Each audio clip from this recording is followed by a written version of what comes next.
I'm Amy Jo Martin. Welcome to the Why Not Now show.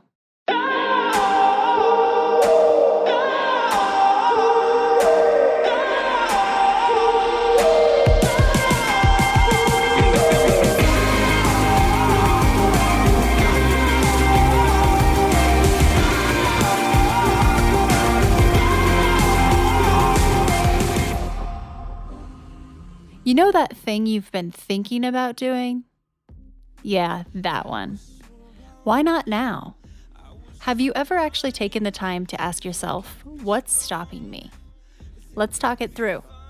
This is your chance to give that idea the attention it deserves and take action. Each episode, I have a chat with a fascinating person, from entrepreneurs to athletes, celebrities, my parents, rocket scientists, and all walks of life. We talk through a critical time when they've asked themselves, why not now? We dissect that day or even that moment, step by step.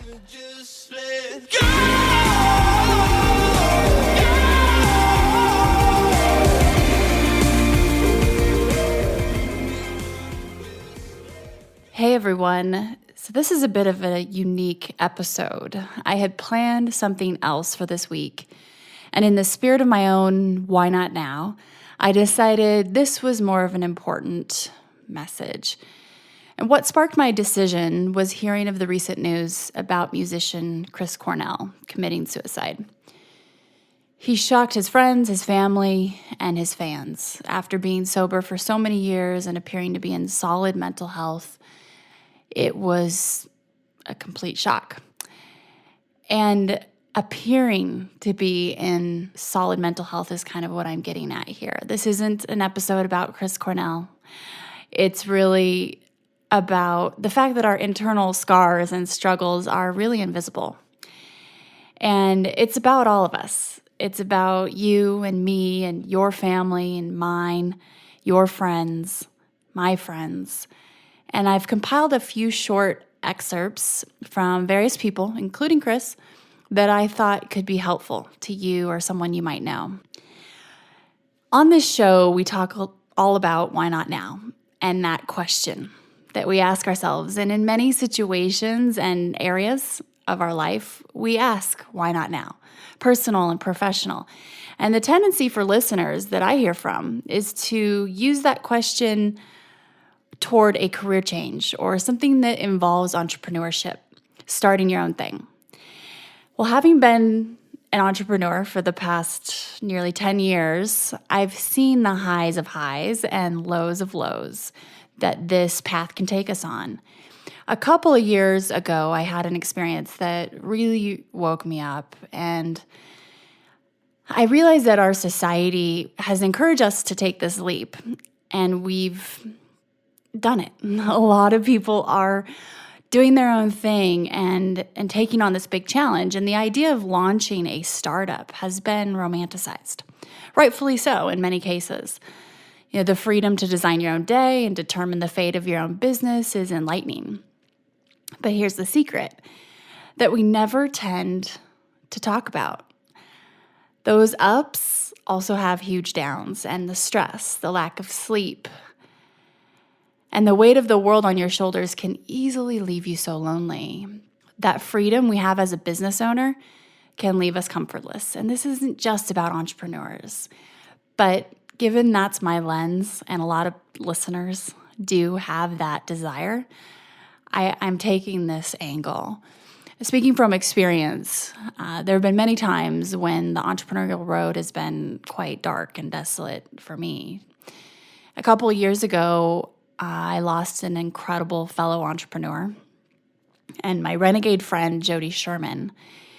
He had sent myself and a few other of our fellow CEO founders within this group in downtown Las Vegas, in this startup community, an email and invited us to get together for something he called the Lonely at the Top meetup. He literally, in his email invite, said lonely at the top. And in his email, he wrote, each of us is so busy and we have so much on our plates. Oftentimes, I find myself with no one to really talk to and talk about the challenges I might be facing, the frustrations, the excitement, and the stress that comes from being a founder and CEO. And he invited us all to get together. Well, we all agreed and we decided to meet up. And we thought it was odd when Jody didn't show up for the meeting. And I really wish that the meeting had been scheduled a few days prior. Or better yet, I wish I would have been more proactive and reached out directly, one-to-one. Because the news about Jody hit hard when he was no longer with us. He had committed suicide that day that we were supposed to meet up. And the community was, torn apart, of course. And I guess what I'm saying is reach out. Why not reach out if you know someone is struggling? This isn't just entrepreneurs, but that's my takeaway from this, from hearing about Chris Cornell. And I can't honestly say I'm a big Soundgarden fan or Audio Slave fan. I was much more of a Chris Cornell solo artist fan. But it's given me an excuse to talk about this a little bit more because, we oftentimes don't.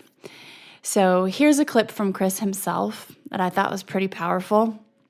It is from a couple of years ago, December 2015. He was at the Sheldon Concert Hall in St. Louis, Missouri, speaking with Rizzuto from 105.7 station there in town. Here he is.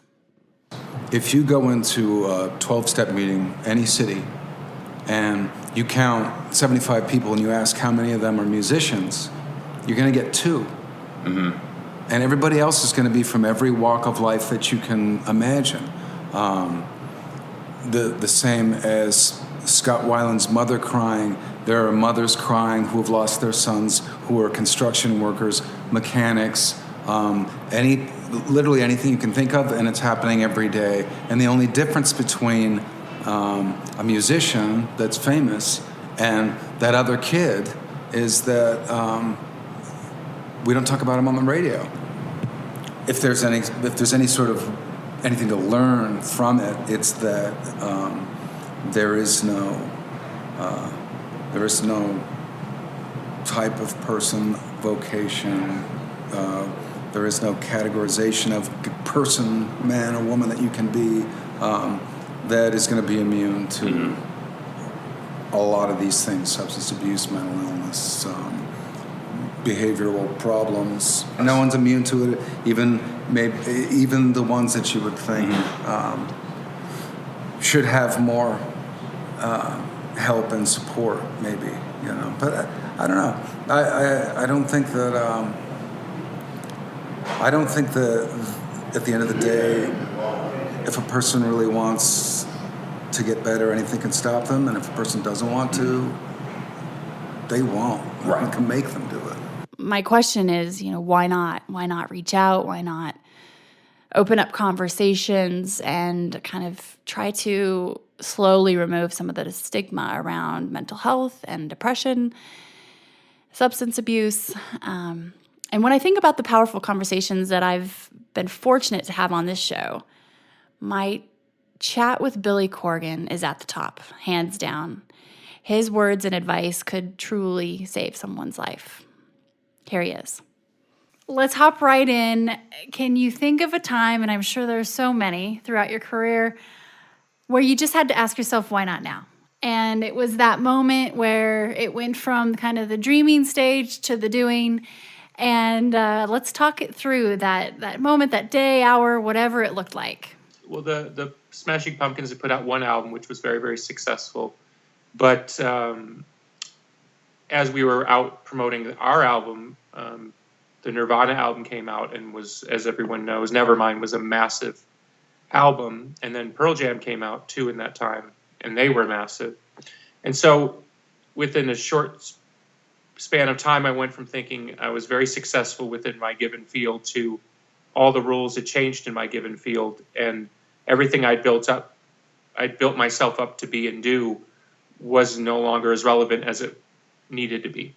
And I went into a very strange depression because I felt like something had been kind of not taken, but the change made me feel kind of inadequate in a way I wasn't prepared for. And I went through a very long depression where I could not write songs. and really struggled for a breakthrough, which I've talked about a few times. Really came off the heels of a suicidal depression. I just really, really struggled with the emotions I was feeling. And I reached this kind of morning in my life where it was like I was either going to jump out a window or I was going to change my life. And I know that sounds very dramatic, but that's literally what happened. I couldn't meditate on death anymore than I had. And I'd even gotten to the point where, they say it's very troubling in suicide land if you start giving away your possessions. I'd already been through all those stages. I was giving away stuff and planning my eulogy and all sorts of weird self-absorbed things. And I woke up one morning and I kind of stared out the window and thought, okay, well, if you're not going to jump out the window, you better do whatever it is you need to do. And that morning I wrote, I think it was the song Today, which people would be probably fairly familiar with, the ice cream truck video song. And it's sort of a wry observation on suicide, but in essence, the meditation behind the lyric is, every day is the best day if you let it be. And so much in life is really perception, and you can have mastery over a lot of things, your career, even people have power over their family sometimes, money, and you realize that if you don't have your mind right, none of these things matter. And I would put that more in a spiritual category, but the point is perception really does guide how one takes in reality and then in turn how one succeeds in reality, because without proper perspective, success only becomes like a snake that eventually eats you up too. Wow. Quite the why not now moment. And I can't wait to dig into the perception side of things. And that's actually where a good part of this conversation, I'd love for it to go and feeding into your project now. But when you go back to that moment where you had to decide, okay, I'm either going to completely change this or this is it. What was profound about that moment? Because I'm sure this was a growing process, and it was, it wasn't like all of a sudden you realized, okay, I'm depressed or I am suicidal. This was an ongoing thing. And was it just a kind of gut check, mental kind of reality of, okay, I'm going left or right at this moment? For me, and this is obviously more of an artistic idea, but I had refused really up until that point to just be myself. In essence, I had equated me being I'd equated me being myself with failure. Yet I was so boxed in, the only way I could succeed was to be myself. So that was the crossroads moment. Was the only way to move forward was I had to accept something about myself that heretofore I had been unwilling to accept. And I was out of options. Wow. And you basically unlocked like the greatest creativity treasure box after doing that, right? It became... Well, and what's crazy is from that moment, I went on a dizzying run of success. That album was, quadruple platinum, and the band ended up headlining the Lollapalooza Festival, which at that time was a moving festival. We headlined the biggest Lollapalooza festival that there ever was. And then after that was followed the Melancholy album, which went on to be one of the biggest selling albums of all time. So I went on this sort of 4, 5, 7, 10-year, depends on who you ask, run of creativity. And it really started in that one moment of, this is the only way forward. But it was only because I was so blocked, obviously in an artistic way, but also personally, I was so blocked that once I sort of released the organic forces in my being, and I would say that to anybody, that's really the measure of true spirituality, is unlocking your own resources, not somebody else's. It's an amazing what happens. It really is and was truly transformative. There was no question about it, because once I did that, it was like I had this sort of magic totem that was all my own. It wasn't somebody else's. It wasn't like I read somebody's book and it got me 3 months down the road and then I ran out of the book and I had to go find another book. Right. You had an endless supply of you. And wow, this is probably the most profound why not now moment I have heard on the show, and I'm literally in tears over here, just extremely moved by your kind of just fierce bravery and honesty and sharing this, just because I think this will be very helpful to listeners, and it could be. we started the show and you talked about your why not now when you're 25 and you had a decision to make and it was a very dark one, dark time, and you pulled yourself out of it. If there's anyone listening right now that's in a similar spot, what would you say to them? That's tough because, and I, again, oversimplifying for the sake of conversation, depression is chemical, you know. There's something that happens when you get locked in that loop. I once found myself in a very, very dire situation. I'd never had, you know, I was having panic attacks. I mean, it was stuff that I thought was the stuff of fantasy. I'd heard about people having panic attacks, like, you know, and I always treated it like, you know, like you hear about fibromyalgia is not real or whatever. You know, it just sounded to me like one of these things that they make up. And when I had panic attacks, I was like, wow, this is bizarro land, you know. And I got on the phone with somebody who was a professional, and they said, you got to move. And I was like, you don't understand. Like, I want to jump out the window. Move. They were like, I don't care what your reasons are. You're calling me for help. I'm giving you help. If you want it, take it. And just doing yoga, walking around the block, I felt better. Now, did I feel 100% better? No, but I felt 5% better. At least got me like one rung up the ladder out of the well. And being in touch with one's body, which when you're in a lot of pain is in essence the complete opposite of what you want to do. Mm-hmm. You're in pain, so why would you want to be more in touch with the thing that's giving you pain? Mm-hmm. But it is incredibly effective to move, to get your blood moving, to get endorphins moving, and make that peace with your body. Because if you are in that sort of trap, you on some level consider your body to be the enemy because it's imprisoning your mind, which can't escape. I'm being a little bit flippant when I say that, and I don't mean to make light of anything serious, but moving was critical to just climbing up.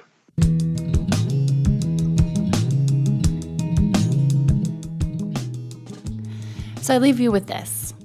Many of us feel like showing fear or showing weakness is just a non-option. We have to keep our game face on. And what if it were?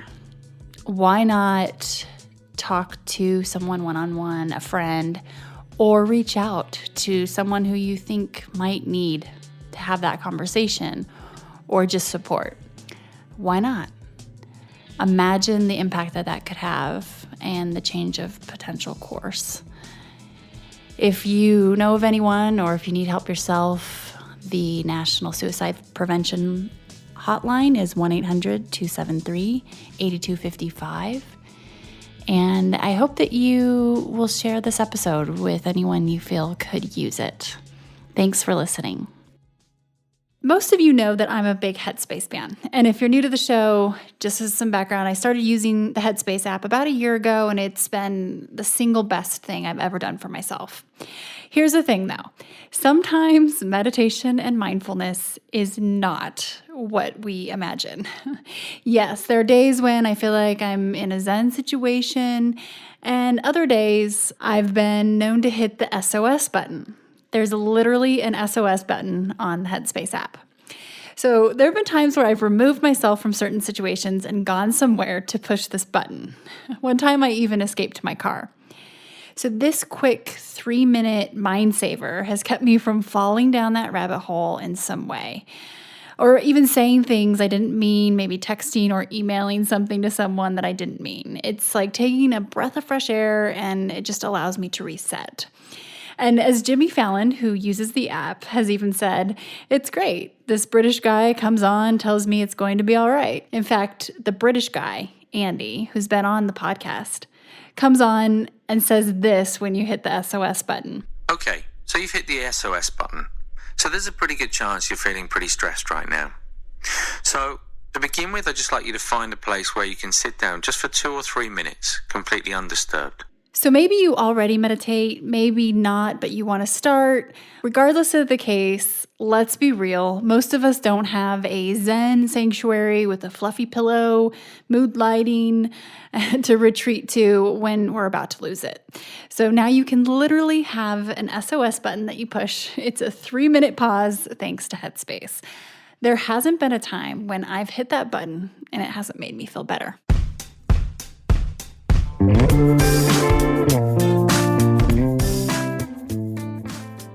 I want to hear what your why not now is. Please share it with me on Twitter, Instagram, or Facebook at Amy Jo Martin. I'll send a signed copy of my New York Times best-selling book, Renegades Write the Rules, to the first 200 people who listen, rate, and leave an honest review of the podcast in iTunes. And you'll also get a free month subscription from our friends at Headspace. This is only available to Why Not Now listeners. Once you've left a rating and review on iTunes, just email your iTunes handle name and your mailing address to whynotnow@amyjomartin.com, and we'll get your package in the mail to you. For detailed show notes, head to amyjomartin.com/whynotnow. That's where you'll find links to things we discussed on the show, special offers, and how you can keep in touch with guests. Hat tip to my buddies Ash and Devin at Rock Salt Music for our tunes today. You just listened to the talented John Coggins in Let's Go and Let It Ride. And a jump high five to my talented husband, Richard Greer, for producing the show and being patient with me. See you next time. Until then, why not now?